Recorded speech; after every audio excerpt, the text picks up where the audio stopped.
একেবারে একটু ঘটনার দিকে নিয়ে যাই বাবা। আপনার ইসলামকে আমরা পেয়ে গেছি, অনেক আরামে আমরা পেয়ে গেছি। সাহাবায়ে কেরামরা আপনার যুদ্ধ যেমন করে করেছিলেন কাফেরদের সঙ্গে ইসলামের ঝান্ডা বাঁচানোর জন্য, যেমন করে অনেক সাহাবায়ে কেরামরা শহীদ হয়ে গিয়েছেন, অনেক সাহাবী রাসূল আপনার কতল হয়ে গেছেন বাবা, শহীদ হয়ে গেছেন বাবা এই ইসলামকে বাঁচানোর জন্য। কিন্তু আমি আপনি কিন্তু বিনা যুদ্ধে ইসলাম পেয়ে গেছি, বিনা কষ্টে ইসলাম পেয়ে গেছি, তবু কিন্তু আমরা ইসলামকে মেনে চলাফেরা করি না, করি করি না। কিন্তু ইসলামকে বাঁচানোর জন্য অনেক সাহাবী রাসূল কাফেরদের সঙ্গে যুদ্ধ করতে গিয়ে অনেক ময়দানে অনেক জায়গাতে নিজের জান মানকে সব কুরবান করে দিয়েছে। অথচ আমরা ইসলামকে পেয়ে গেছি, তবুও কিন্তু ইসলামকে আমরা প্রাধান্য দিতে পারি না, মেনে চলি না। আপনি জানেন এই ইসলামকে আঁকড়ে ধরার কারণে হযরতে বিলালকে কেমন কষ্ট দেওয়া হয়েছিল, কেমন কষ্ট, কত আযাব দেওয়া হয়েছিল। ওই রকম কষ্ট যদি আমাকে আপনাকে দেয় কেউ, আমরা ইসলাম থেকে থাকবো? কি বলবো, ভাই আমার আর সহ্য হচ্ছে না, আমি ইসলাম ত্যাগ করে দিচ্ছি, বলবো না? বলবো না? বলবো। কিন্তু বেলাল কখনোই কালেমা ছেড়েছিল না, জোরে বলেন। একদা যেন আমার নবী পাক সাল্লাল্লাহু আলাইহি ওয়াসাল্লাম যেন 10 জনকে নিয়ে আপনার ইসলাম প্রচার করতে আরম্ভ করে, ইসলাম প্রচার করে যায়। হঠাৎ করে বেলাল যেন উমাইয়ার বাড়িতে কাজকর্ম করে, উমাইয়ার বাড়িতে আপনার গোলামতি করে। বেলালের কানে খবর গেল, বেলাল আজ মক্কা নগরী এমন একজন ব্যক্তি রয়েছে যার নাম হলো মুহাম্মদ। ওই মুহাম্মদ এত সুন্দর দেখতে, যাকে দেখার পরে অনেক মানুষ কালেমা পড়ে নেয়, যাকে দেখার পরে সত্য ধর্মের কথা প্রচার করে। ওগো বেলাল, আমি তোমায় বলতে চাই ওই ব্যক্তিটাকে একবার দেখে আসো, তুমি একবার তার দর্শন করে আসো। বেলাল মনে মনে চিন্তা করে কি এমন চেহারা, কি এমন কাজকর্ম করে যাকে দেখলে ইসলাম গ্রহণ করে নেয়, কি এমন ইসলামে রয়েছে আমি দেখব। হঠাৎ করে বেলালের আপনার মনে স্বপ্ন জেগে গেল, বেলালের মনে আশা জেগে গেল।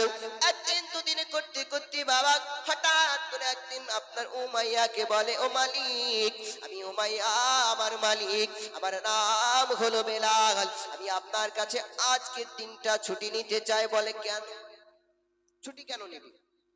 বলে আমার একটু কাজ আছে, আপনি আমাকে একটু ছুটি দেন। বলে কখন আসবি? বলে যাবো আর কিছুক্ষণ পরে চলে আসবো। বলে ঠিক আছে যা, আর তাড়াতাড়ি কিন্তু চলে আসবে। হঠাৎ করে ছুটি পেয়ে গেল বাবা। ছুটি পেয়ে যাবার পরে একদা বেলাল আপনার ছুটতে আরম্ভ করেছেন। এক পা দু পা করতে করতে করতে করতে যেন হঠাৎ করে আমার নবীর পাকের কাছে পৌঁছে যায়। আমার নবী পাককে দেখে, আমার নবী পাকের চেহারা বেলাল দেখেছে, চেনা বেলালের চোখ পড়ে যায়, বেলালের মনটা আনন্দিত হয়ে যায়। বেলাল খুশি হয়ে যায় যে এত সুন্দর চেহারা, এত রূপময় দেখতে আমি বেলাল জীবনে কখনো পুরুষ দেখিনি, এইরকম মানুষ আমি দেখিনি। একদা আপনার যেন বেলাল দেখার পরে নিজের মনে আশা জেগে গেল, যদি মানুষটা এত সুন্দর হয় তার নিশ্চয়ই ধর্মটা হবে সত্য, তার কথাবার্তা হবে সত্য। একদা আপনার যেন বেলাল সব কিছু দাঁড়িয়ে দেখতেছে, দাঁড়িয়ে দেখতে দেখতে যেন বেলালের মনে খটকা জেগে যাবার পরে তার মনে আশা জেগে গেল, আমি নবীর কাছে যাব আর কালেমা পড়ে মুসলমান হব। একদা যেন বেলাল আমার নবী পাকের কাছে গেলে বলে, হুজুর আমার নাম হলো বেলাল, আমি হলাম উমাইয়ার বাড়ির গোলাম, আমি আপনার নামে শুনেছিলাম, আমি আপনার প্রশংসা আমি শুনেছিলাম, কিন্তু আপনাকে আমি কখনো দেখিনি। আজ আপনাকে দেখার পরে আমার মনটা আনন্দিত হয়, আমার মনটা খুশি হয়ে যায়। হুজুর আমি আপনার কাছে কালেমা পড়ে মুসলমান হতে চাই। মুসলমান আমার নবী পাক সাল্লাল্লাহু আলাইহি ওয়াসাল্লাম সঙ্গে সঙ্গে বেলালকে কালেমা পড়ে মুসলমান বানিয়ে নিলেন, জোরে বলেন। একদা যেন আমার নবী পাক বেলালকে বলতে আরম্ভ করে, বেলাল, আজ তুমি উমাইয়ার বাড়ির গোলাম। এই উমাইয়া হলো একটা বুত পূজাকারী, মূর্তি পূজাকারী, কাফেরদের সবচেয়ে বড় লিডার। তুমি কালেমা পড়েছো বেলাল, কিন্তু বেলাল তুমি একটা কথা মাথায় রেখিও, যদি তোমার তোমার মালিক উমাইয়া যদি শুনতে পারে, তোমার মালিক উমাইয়া যদি শুনতে পায়, যদি জানতে পারে তুমি কালেমা পড়েছো, তোমায় কিন্তু কতল করে দেবে, তোমায় কিন্তু মেরে দেবে গো বেলাল। কিন্তু বেলাল আমি তোমায় বলি, এই ভয়টা তোমার মধ্যে নেবে না, এই ধরটা তোমার মধ্যে নেবে না। কারণ হলো আমি নবী পাক তোমায় সুবান দিয়ে যাই, আমি তোমার সঙ্গে থাকবো। শুধু আমি নয় বেলাল, যেহেতু তুমি কালেমা পড়েছো, তোমার সঙ্গে স্বয়ং আল্লাহ থাকবে। বেলাল একটা কথা তুমি মাথায় রাখিও, আমি নবী পাক যখন তোমার সঙ্গে আছি, আমার আল্লাহ পাক যখন তোমার সঙ্গে আছে, তোমার চিন্তার কোনো কারণ নাই। একদা যেন বাবা একটা কথাই বলল বেলাল, যতই কষ্ট দেখ না কেন, যতই আপাত বিপদ হোক না কেন বাবা, জীবনে তুমি কখনো কালেমা বাদ দেবে না। বেলাল একটা কথাই আমার নবী পাককে বলেছিলেন, বলে হুজুর আমি বেলাল আপনাকে কথা দিয়ে গেলাম, আমি আপনাকে জবান দিয়ে গেলাম, যতই আমি বেলাল আমায় কষ্ট দেখ না কেন, আমায় আঘাত করুক না কেন, আমি বেলাল আপনাকে কথা দিয়ে যাই, জীবনেও আমি বেলাল কালেমা বাদ দেব না। মুহাম্মদ ওয়া আলা আলিহি سيدنا মাওলানা محمد ওয়া সাল্লি আলা মুহাম্মাদিন صلوا على محمد محمد হরদম সুবাহাত زينك কালো পাক নবী মোহাম্মদ হরদম সুবাহাত কালো শফি জয় বাবা। একদা আপনার বাচ্চা আপনার মহিলাটাকে বলে দিল, তোমার পেটে যে বাচ্চাটা রয়, এই বাচ্চাটা কুতুবউদ্দিন হলো পিতা, তুমি বাদশার কাছে তুমি নালিশ জানিয়ে দেবে, তোমার পেটে বাচ্চাটার পিতার নাম হবে কুতুবউদ্দিন। মহিলাটা টাকার জন্য রাজি হয়ে গেল বাবা। একদা ছুটতে ছুটতে ছুটতে যেন বাদশাহ শামসুদ্দিনের কাছে পৌঁছে গেল। পৌঁছে যাওয়ার পরে বলে, বাদশাহ আমার পেটে যে বাচ্চাটা রয়, এই পিতা কিন্তু কুতুবউদ্দিন বাখতিয়ার কাকি, আমি অবলা মহিলা, আমি কোথায় যাব, কার কাছে বিচার নিয়ে যাব, আমি তাই আপনার কাছে এসেছি, আপনি আমার বিচারটা করে দিন। যে না বাবা শুনেছে মহিলাটার পেটে বাচ্চা রয়, কুতুবউদ্দিন বাখতিয়ার কাকি, বাদশার মাথায় যেন বাজখা পড়েছে, পড়বেই তো, কারণ ছোট্ট থেকে যে বড় হচ্ছে, যার দুর্নাম নাই, পরবর্তীতে কেউ যদি দুর্নাম দেয় হতভাগ হবেন না, হবেন না? হবে। বাদশাহ শামসুদ্দিন বলে যে আমি কুতুবউদ্দিন হুজুরের হাতে হাত রেখে বাইয়াত গ্রহণ করেছি, তিনার হাতে হাত রেখে মুরিদ হয়েছি, আর হুজুরকে আমি ছোট্টবেলা থেকে দেখে আসছি, কখনো দুর্নাম নাই, আর তুমি হুজুরের সম্পর্কে আজে বাজে কথা বলো, তোমার তো এটা শোভা পাই না। মহিলাটা বলে, হুজুর আমি আপনার কাছে এসেছি না, আপনি আমার বিচারটা ঠিক করে দেবেন বলে আমি নিরাপায় হয়ে আমি আপনার কাছে এসেছি।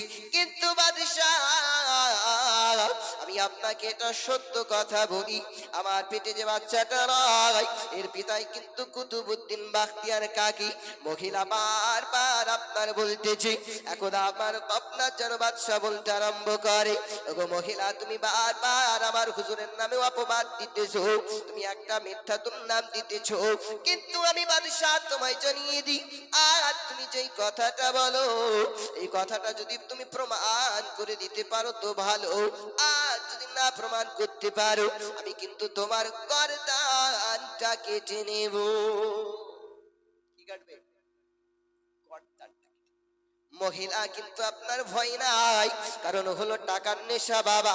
টাকার নেশা এমন নেশা চলে যায়, ভাই ভাইকে কাটে, দলিল জমির জন্য দেখবেন পিতার সঙ্গে সন্তানের ঝামেলা লেগে যায় টাকার লেগে বাবা।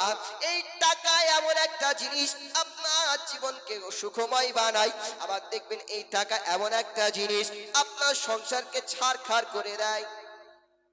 একদা মহিলা যেন বাবা বলে, হুজুর আমার পেটে যে বাচ্চাটা রয়েছে এর পিতা কিন্তু কুতুবউদ্দিন বাখতিয়ার কাকি। একদা শামসুদ্দিন বলে, না আমি এটা তোমার কথা মানতে পারি না। বলে ঠিক আছে, আপনি কুতুবউদ্দিন হুজুরকে ডাক দিতে রাখুন, আপনি এটা ডেকে নিন। কারণ হলো আমার যদি কথা মিথ্যা হয় আপনি আমার গর্দানটা কেটে নেবেন, আর যদি সত্য হয় আপনি আমার বিচারটা একটু করে দেবেন। একদা বাদশাহ শামসুদ্দিন যেন নিজের প্রহরীদেরকে ডাকে, প্রহরী তোমরা যাও যাও, তোমরা আমার হুজুর কুতুবউদ্দিন বাখতিয়ার কাকির কাছে যাও, তোমরা গিয়ে আমার কুতুবউদ্দিন বাখতিয়ার কাকি হুজুরকে তোমরা ডেকে আনো। সোনা মানিক আমার দুজন প্রহরী আপনার দৌড়াতে আরম্ভ করেছেন।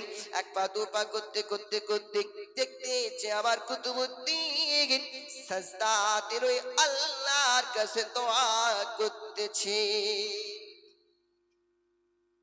কি করছেন? দোয়া করছেন আল্লাহর কাছে সেজদায় পড়ে। হঠাৎ করে যেন বাবা প্রহরীরা দেখার পরে সবাই আপনার দাঁড়িয়ে রয়েছে, হুজুর দোয়া করতেছে, হুজুর আল্লাহর ইবাদত বন্দেগী করতেছে। হঠাৎ করে হুজুরের আপনার ইবাদত শেষ হয়ে যাবার পরে একদা আপনার চলে এসেছে। আসার পরে প্রহরী বলে, হুজুর আজ আপনার প্রতি একটা দুর্নাম অপবাদ লাগিয়েছি, আপনার প্রতি একটা অভিযোগ এসেছে বাদশার কাছে। বলে কি অভিযোগ? বলে হুজুর আপনার তারাতে নাকি একটা মহিলার পেটে বাচ্চাটা রয়েছে, তার পেটে নাকি আপনার সন্তান লালিত পালিত হচ্ছে। যে না আপনার সোনা কুতুবউদ্দিন বাখতিয়ার কাকির মাথায় যেন বাজকা পড়ে গেল। বলে যে কাজ আমি করিনি ওই কাজের আমার প্রতি অপবাদ দেওয়া হয়েছে, আমার প্রতি দুর্নাম লাগানো হয়েছে। একদা আপনার বলে, হুজুর আপনি বললে তো হবে না, কারণ আমরা জানি আপনি এই কাজ করতে পারেন না, আপনি এই কাজ থেকে দূরে থাকেন। কিন্তু হুজুর আপনার নামে লালিশ এসেছে, আপনার নামে বিচার এসেছে, হুজুর আপনাকে বাদশা ডেকেছে, বাদশার কাছে আপনাকে যেতে হবে। মহিলার কথা শোনার পরে বাবা আমার কুতুবউদ্দিন বাখতিয়ার কাকি এক পা দু পা করতে করতে করতে যেন বাদশাহ শামসুদ্দিন দরবারে পৌঁছে যায়। বাদশাহ শামসুদ্দিন বলে, হুজুর আপনার প্রতি আমার কাছে একটা অপবাদ বিচার এসেছে, একটা অভিযোগ এসেছে। আপনার তারাতে নাকি মহিলার পেটে বাচ্চা রয়েছে, আপনার সন্তান নাকি মহিলার পেটে রয়েছে, আপনি এটা একটু বিচার করে দিন। কাকে বলছে বিচার করতে? কুতুবউদ্দিন বাখতিয়ার কাকিকে। জোরে বলেন। বাদশাকে নালিশ দিল কে? মহিলা। আর বিচারটা কাকে করতে বলছে? কুতুবউদ্দিন বাখতিয়ার কাকি। কুতুবউদ্দিন বাখতিয়ার কাকি চিন্তা করলেন, আমি যদি চাই কোনটা সত্য কোনটা মিথ্যা প্রমাণ করে দিতে পারি। জোরে বলেন।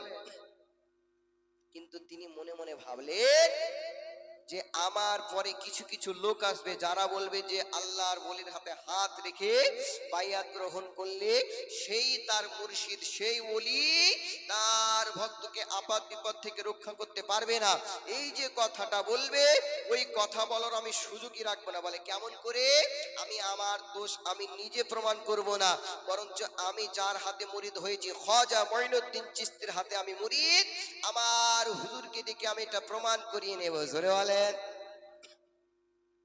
তাফরিহুল খাতিরে বাবা বাহজাতুল আসরার নামক কিতাবে বর্ণিত রয়েছে বাবা একদা আপনার যেন কুতুবউদ্দিন আপনার সেজদাতে পড়ে গেল।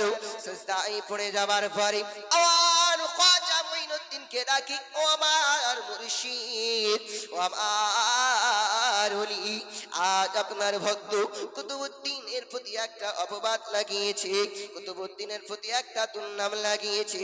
আমার দ্বারাতে নাকি মহিলার পেটে বাচ্চাটা রয়েছে, মহিলার পেটে বাচ্চাটা লালিত পালিত হচ্ছে। যেই না আবার খাজা মঈনুদ্দিনকে ডাকা, আমার খাজা মঈনুদ্দিন যেন আত্মীয় শরীর থেকে তার ভক্তের কথা শুনতে পায়। আমার খাজা মঈনুদ্দিন যেন বাবা তার ভক্ত আপনার তাকে রাখতেছে, তিনার কানে আপনার খবরটা পৌঁছে গেল, খবরটা আপনার তার কানে চলে যায়। একদা আপনার যেন সঙ্গে সঙ্গে যেন আমার খাজা মঈনুদ্দিন আর নিজের রওজাতে থাকতে পারলেন না। আমার ভক্ত ডেকেছে, আমার ভক্ত বিপদে পড়েছে, আমার ভক্ত আপাদে পড়েছে, আমি মঈনুদ্দিন কেমন করে থাকতে পারি, আমি মঈনুদ্দিন এটা কেমন করে সহ্য করতে পারি। একদা আমার খাজা মঈনুদ্দিন কিছুক্ষণের নাই যেন বাদশাহ শামসুদ্দিনের দরবারে হাজির হয়ে যায়। এবার এখানে একটা প্রশ্ন আসবে কি, যে তিনি কিছুক্ষণ মুহূর্তের মধ্যে আজমির শরীফ থেকে বাদশাহ দরবারে কেমন করে আসবে? প্রশ্ন আসবে না আসবে না? আপনাকে এটাও ক্লিয়ার করতে শুনবেন, বলি মহান আল্লাহ পাক তিনি বলেছেন, যখন তোমরা দেখবে যাকে অলি নামে জানবে, পীর নামে জানবে, তুমি তখন ভেবে নিবে যে তার হাত মানে আমি আল্লাহ আমার হাত। জোরে বলেন। তিনার পা মানে আমি আল্লাহ আমার পা, তিনার চোখ তিনার মুখ মানে আমি আল্লাহ আমার চোখ আমার মুখ। এক কথায় আল্লাহর ওলি তোমরা যাকে নামে জানবে, তার যত কিছু আছে আমি আল্লাহ ওগুলো সব কিছুই আমার। জোরে বলেন। তাহলে আল্লাহ যার মধ্যে হয়ে যায় তার জন্য কোনো কোনো জিনিস অসম্ভব থাকতে পারে? কথা বলুন, পারে? পারে না, কারণ খুদ আল্লাহ তো নিজে আল্লাহ তো হয়ে যাচ্ছিল ওখানটা। তাই সেকেন্ডের নাই কি তার চাইতো কাছে কিন্তু তার কমে কিন্তু পৌঁছে যেতে পারে। এবার যখন পৌঁছে গেল, বাদশাহ শামসুদ্দিন আসলে, আসার পরে আমার খাজা মঈনুদ্দিনের হাতে হাত রেখে চুম্বন করলেন। জোরে বলেন। তাহলে আল্লাহর বলির হাতে পীরের হাতে হাত রেখে চুমুন খাওয়া জায়েজ? কি বললাম?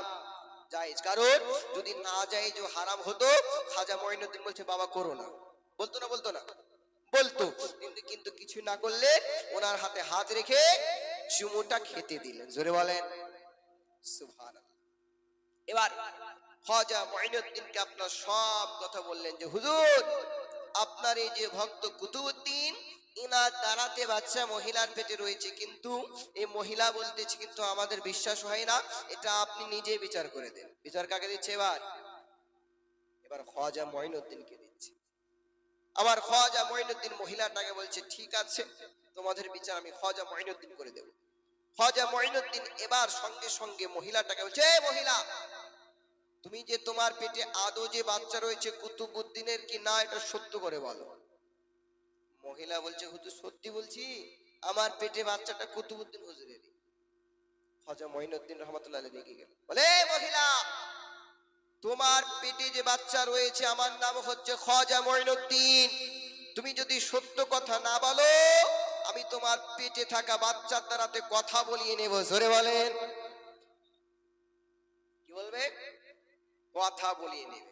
মহিলা বলছে বাচ্চা দুনিয়া থেকে জন্ম নেওয়ার পরে 1 বছর হলে আও মাও করে, আর পেটে বাচ্চা থাকায় কথা বলবে? মনে হয় আমাকে ঝাড়ি ঝাড়ি মারছে, ঠকানোর চেষ্টা করছে। মহিলা এই কথা চিন্তা করে। আবার আমার খাজা মঈনুদ্দিন বলছে সত্যি করে বলো, আর যদি না বলো কিন্তু আমি সঙ্গে সঙ্গে কিন্তু তোমার পেট থেকে বাচ্চার কথা বলাবো। মহিলা বলছে সত্যি বলছি হুজুর, এ বাচ্চা কুতুবউদ্দিন বাখতিয়ার কাকি। দোষ স্বীকার করে না। একদা যেন বাবা দোষ যখন না স্বীকার করেছে, আমার কুতুবউদ্দিন বাখতিয়ার কাকি রহমাতুল্লাহ আলাইহির প্রতি অপবাদ লাগিয়েছে, দুর্নাম লাগিয়েছে।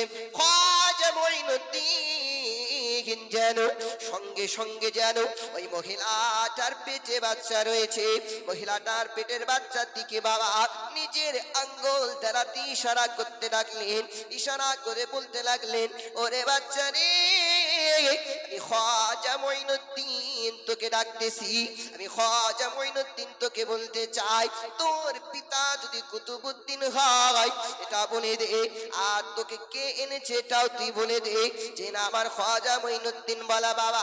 সঙ্গে সঙ্গে বাচ্চাটা যেন মায়ের পেটে রয়, সঙ্গে সঙ্গে আমার খাজাটাকে বলে হুজুর, আমার পিতা কুতুবউদ্দিন নয়, বরঞ্চ আমার মাকে টাকা দিয়ে ভাড়া করে এনেছে। কি করেছে? ভাড়া করে এনেছে। তাহলে এখান থেকে কি বোঝা যায়, যখন আপনি হক্কানি আল্লাহর ওলির হাতে হাত রেখে বায়াত করবেন, মুরিদ হবেন, তখন আপনি যতই আপাত বিপদে থাকুন না কেন, আপনাকে রক্ষা উদ্ধার করতে পারবে না, পারবে না বাপ? সকলগুলো পারবে না, পারবে না? পারবে। কারণ যেমন করে কুতুবউদ্দিন বাখতিয়ার কাকি রহমাতুল্লাহ আলাই নিজে চাইলেও কিন্তু প্রমাণ করতে পারতেন, কিন্তু কাকে ডাকালেন? খাজা মঈনুদ্দিন। কারণ যাতে করে এই যে পরবর্তী যে বিবাদ করবে, পারবে না, পারবে না, এটা থুবেই না, লে এমন করে দিলেন। এবার যেন বাবা যেই না আপনার প্রমাণ হয়ে গেল, বাদশাহ শামসুদ্দিনের রাগ হয়ে যায়।